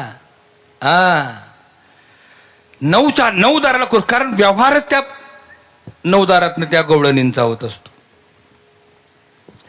कुलप लावले, राखण बसले. कसा खातोय बघूया. इकडं भगवान श्रीकृष्णाने 4 जण वरद वाकड्या पेंद्या आणि सुदामा इकडं यमुनेच्या तरी गाई चारता चारता हळूच वाकड्या म्हटला, कृष्णा अरे भूक लागली, दे काहीतरी खायला बाबा. देवाला माहित होतं सगळ्यांनी एकाच ठिकाणी सगळं लोणी लपवून ठेवलेलं आहे. परी सगळ्यांचं एकत्र आहे म्हटलं भरपूर असणार. देव म्हटला नका काळजी करू, आज देतो पोट भरी. आणि पुरे म्हणाल का? सगळ्यांनी एकत्र ठेवलेलं आहे, पाहिजे एवढं देतो चला. त्या भल्या मोठ्या वाड्याजवळ भगवान श्रीकृष्ण चौघांना घेऊन आले. त्या वाड्याकडे बघितलं. चौघ म्हणले अरे बापरे केवढा मोठा वाडा घेतो. म्हणले हो हो. वरद जाऊन आला. वरद वाकड्या पेंद्याने वरद जाऊन आला. वाड्याभोवती एडा मारून आला. कृष्णाला म्हणला नव्हे कृष्णा, तू लोणी खायला आणलेस का मार खायला आणलेस? देव म्हणला का? अरे काय हो वाडा 9च्या 9 दाराला सगळ्या गवळणी बसल्यात आणि कवा जायचं आणि कसं जायचं आज सांग बरं. कुलफी भेट त्याला दाराला. देव म्हणला तुम्ही काळजी करू नका, मी तुम्हाला घेऊन जातो. चला सगळ्यांनी डोळे मिटा. डोळे मिटा सगळ्यांनी. सगळ्यांनी डोळे मिटले. ही अवस्था ध्यानाची आहे बरं. जो नामधारक आहे, जो गुरुपुत्र आहे, जो साधक आहे, त्यालाच हा दृष्टांत कळणार आहे. सगळ्यांनी म्हणले डोळे मिटा. ही आज्ञा कुणाची आहे? सद्गुरूंची आहे. सद्गुरूंचं वचन आहे ते. भगवान श्रीकृष्ण एक सद्गुरूच आहेत. वसुदेव सुतम देवम कंस चाणूर्य मर्दनम देवकी परमानंदम कृष्णम वंदे जगद्गुरु. हे सद्गुरूच आहेत. सद्गुरूने आज्ञा केली डोळे मिटा सगळ्यांनी. सगळ्यांनी डोळे मिटले. हो. आणि बरोबर 5-10 सेकंद उघडा डोळे. उघडा म्हणल्याबरोबर सगळी चौघोचे चौघ आत. कुठं? वाड्यात हात. हो. पेंद्या म्हणला कृष्णा अरे आत कसं आणलंस र? देव म्हणला तुला का करायचं आहे? गप लोणी खा की. लोणी म्हणजे काय? परमानंदाचं सुख, परमात्म्याचं सुख. गप लोणी खा की. पेंद्या मनात म्हणला नको सांगूस, जाताना कसा निघतोस बघतो. सगळी लोणी हुडकायला लागली. कुठं हुडकायला लागली? खाली. कारण तुमच्या आमच्यासारखी सगळी. लोणी कुठं आहे? वर आहे. आणि तुम्ही मी शोधतोय कुठं? खाली. तुमचा आमचा व्यवहार सगळा मूलाधाराच्या ठिकाणीच आहे. जिथं काम क्रोधादी विकार वास करतात त्या विकारांच्या ठिकाणी तुमचं आमचं लक्ष आहे. आज्ञाचक्राच्या ठिकाणी कुठं लक्ष आहे आमचं? ब्रह्मरंध्राच्या ठिकाणी कुठं लक्ष आहे आमचं? सगळं बघितलं, खाली बघायला लागली. कृष्णा म्हटले लोणी कुठं आहे? आत आलोय खरं. देव म्हटला लोणी खाली नसतं बाबा, वरती असतं. वरती बघितलं सगळ्यांनी, उंचच्या उंच. देवा आमच्या बाप जन्मात कधी ते वर जाऊन आम्ही खाल्ले का? आणि कसं वर जायचं? हा सर्वसामान्यांचा प्रश्न आहे. परमात्मा नावाचं जे दशमद्वाराच्या ठिकाणी, ब्रह्मरंध्राच्या ठिकाणी, सहस्रदळाच्या ठिकाणी जे लोणी आहे, ते लोणी खाण्यासाठी सर्वसामान्यांना जाता येत नाही, प्रापंचिकांना जाता येत नाही, संसारिकांना जाता येत नाही. देवा म्हणलं एवढ्यावरती योग्यांचं साधन आहे, आमचं नाहीये. बरोबर आहे ना? योगीच तिथपर्यंत पोहोचतात ब्रह्मरंध्राच्या ठिकाणी, तुम्ही आम्ही कसं पोहोचणार?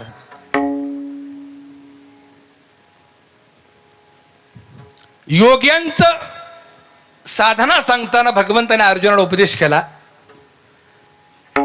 आला म्हणून सांगतो विषय. अर्जुना, तुला योग्यांची साधना सांगू का? काळ कुठे वाटे मधुर परियोग न घेवे. अर्जुन म्हणाला, तो कैसा सांग देवा. देव म्हणाला, परियसी का पार्थिवा, आधी आसन योग साधावा, मग नेमावा अहम भाव.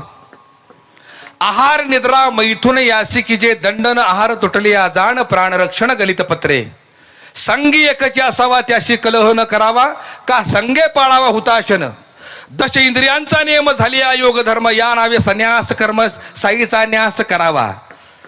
आत्मासे नाभिस्थानी अष्ट पाकुळी तयाची खेळणी, त्या घेई जे हिरुनी योग बळे. प्राण आधो तो ऊर्ध्व करावा, व्यान नाडीचा काढावा, ऊर्ध्व बळे ओढावा, न्यावा दशमद्वारा. आत्मया परमात्मया परमसुख भेटी झाल्या, मग न वेचेवाया स्मरण विसरता. न जिता इंद्रिय दंडन, न जेविता तृप्त मन, ऐसा योगी समान जो आत्मज्ञानी बोलीजे. नवही द्वारे रोधुनी, श्वास उश्वास नेमुनी, आत्मा कोंडी त्रिकुट भुवनी, तोच योगी जाण पार्था. दोघा घालुनी गाठी, परमात्मा पहावा दृष्टी, तै हृदयी मी जगे जेटी प्रकटे पार्था. योग्याची साधना सांगितल्यावर अर्जुन पालताच पडला. हे काय सांगितलं बाबा? म्हटलं योग्याची साधना, आणि हे आम्हाला जमणार आहे बे. अर्जुन काय म्हणला देवाला? देवा, हे अवघड का दातारू, म्हणून केला नमस्कारू. मग बोले सर्वेश्वरू, माझे वचन परियसी. मग भगवंतांनी तुम्हा मनाची साधना सांगितली, प्रापंचिकाला संसारिकाला, ती कोणती आहे बघा. मग बोले सर्वेश्वरू माझे वचन परियसी. अर्जुना, या साधना परेस उत्तम साधन, या योगा परेस योग उत्तम, या साधना परे साधन परम, या धर्मागळा धर्म सांगेन तुझं काय. जेणे मी हृदयी असे, अखंड तुझे मनी वसे, तो हा परमयोग संन्यासे ग्रहाश्रम. हा ग्रहस्थांसाठी काय सांगितले? प्रेमानं फक्त माझं भजन कर, मी तुझ्या जवळच आहे. हा सोपा मार्ग सांगितला. आजच्या दृष्टांतातला सोपा मार्ग तुम्हाला समजून सांगायचा आहे. चौघे म्हणाली, एवढ्यावर कोण जाणार? ती योग्यांची साधना, आम्ही काय करावं? देव म्हणले, काळजी करू नका, घोड्यासारखं एकमेकाच्या पाठीवर वाका. एकमेकाच्या पाठीवर वाका. ही चौघ जण कोण आहेत? 4 मुक्ते आहेत. देवाची द्वारी उभा. देवाचं द्वार म्हणजे देवळाचं नव्हे. देव ज्या दारातून येतो त्यात जातो, त्याला देवाचं द्वार म्हणतात. आणि तो येतो जातो कुठं? या ब्रह्मरंध्रातून येतो आणि ब्रह्मरंध्रातूनच जातो. उभा क्षण भरीन. तिथलं लोणी जर खायचं असेल तर तेणे मुक्तिचारी. आता या 4 मुक्ती आहेत. कोणकोणत्या आहेत? समीपता, सलोखता, स्वरूपता, सायुज्यता. समीपता म्हणजे काय बघा. मुक्ती शब्द जरी जड असले तर अर्थ अत्यंत सोपा आहे, लय गडबडून जाऊ नका. समीपता म्हणजे परमार्थ कार्यात जवळ येणं, समीप येणं. हो, ज्ञानयज्ञ चाललेला आहे, कीर्तन महोत्सव चाललेला आहे, या ठिकाणी येणं, श्रवण करणं, लक्षात आलं का? सहभागी होण्याला समीपता म्हणतात. सलोखता म्हणजे परमार्थ काजामध्ये, भगवत भजनामध्ये सलगी करणं. स्वरूपता म्हणजे ज्याची सलगी करायला निघालोय त्याला लक्षात आणणं, त्याचं ध्यान करणं, त्याच्या स्वरूपाचं चिंतन करणं, याला स्वरूपता म्हणतात. आणि स्वरूपाचं भजन करता करता, स्वरूपाचं ध्यान करता करता जीव शिवरूप होऊन जाणं, परमात्मरूप होऊन जाणं, याला सायुज्य मुक्ती म्हणतात. अर्थ कळला का? घोड्यासारखे वाका. का? तुम्ही चौघही माझ्या बरोबरच आहात. घोड्यासारखी चौघ वाकली, देव पाठीवर चौघांची उभा राहिला. शिंक धरलं लोणी खायला सुरुवात केली. ही चौघं बी म्हणली एवढ्यासाठी आम्हाला आणलेस वय घोड्यासारखं वाकवायला. देव म्हणला काळजी करू नका, तुम्हाला बी देतो का, माझ्या बरोबर तुम्ही आहात. परमार्थ काजामध्ये योगियांना जेवढं प्रेम मिळतं तेवढं सेवकालाही मिळतं, लक्षात ठेवा. हा भगवंतांनी लोणी काढलं, पहिल्याला दिलं, दुसऱ्याला दिलं, तिसऱ्याला दिलं, चौथ्याला दिलं, आपण खाल्लं. पुन्हा पहिल्याला दिलं, दुसऱ्याला दिलं, तिसऱ्याला दिलं, चौथ्याला दिलं, आपण खाल्लं. लोणी खात खात खात खात लोणी संपत आलं, खालचे हात निसरडे झाले. हो, लोणी खाल्ल्यामुळं दोन्ही हात जसे सटकले तशी धाड धाड धाड धाड शिंक्यासह सगळी खाली आली. आवाज झाला. गवळणीनं ऐकायला गेलं. अगं म्हटले पळा पळा पळा, चोर घुसलं. जसा गवळणीचा आवाज भगवंताने ऐकला, भगवंत म्हणले डोळे डोळे मिटा, डोळे मिटा, सगळ्यांनी डोळे मिटा. सगळ्यांनी डोळे मिटले. पेंद्याने योग डोळा उघडा ठेवला. त्याला बघायचं होतं योग कसा नेतोय. बघा, सद्गुरु वचनावर जर अविश्वास दाखवला तर काय फळ मिळतं पुढं ऐका. ह्यानं काय ऐकलं नाही. देव म्हणला मला फसवतोस वय, बरं असू दे चल. सगळ्यांनी डोळे मिटले. पेंद्यानं अर्धा डोळा उघडा ठेवला. सगळी बाहेर गेली. पेंद्या अर्धा बाहेर गेला ना अर्धा खाली आड्यात. अर्धा बाहेर आणि अर्धा खाली. दुधी भोपळ्यावर लुमकळत होत. सगळ्या गवळणी आल्या, बघितलं सगळी सांडासांडी झाली, राग अनावर झालेला. हो, आणि एकीनं वर बघितलं. ह्या बघ म्हटले चोर अडकलाय, सोडू नका त्याला. ह्या 12-16 जणी कोण आहेत? गवळणी. छळ, कपट, द्वेष, निंदा, आशा, तृषा, कल्पना, कामना, वासना, भावना, इच्छा, त्रषा, तमन्ना, ह्या सगळ्या 12-16 जणी आहेत. लय प्रपंच केला का नाही की काय होतं बघा. परमार्थावर विश्वास ना घरकाना घाट का. हो, घुसळ्याच्या रव्या होत्या डोक्या एवढ्या उंच. बरी एक रवी नव्हती, 7-8 रव्या होत्या. घुसळ्याची जी खालीची गाठ होती का नाही एवढी मोठी होती प्रत्येकीला. 5-6 जणांनी रवी घेतली, गाठ केली वर. हो, आणि उडी मारून फोडला त्याला. धुतला.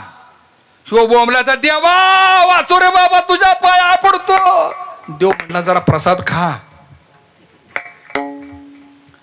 असा चेचला असा मारला बरं का. शेवटी वैतागला. पेंद्या म्हणला देवा माझ्याकडनं परत चूक होणार नाही रे बाबा. साधकांनो, नामधारकांनो, श्रोत्यांनो, एक भूमिका लक्षात ठेवा.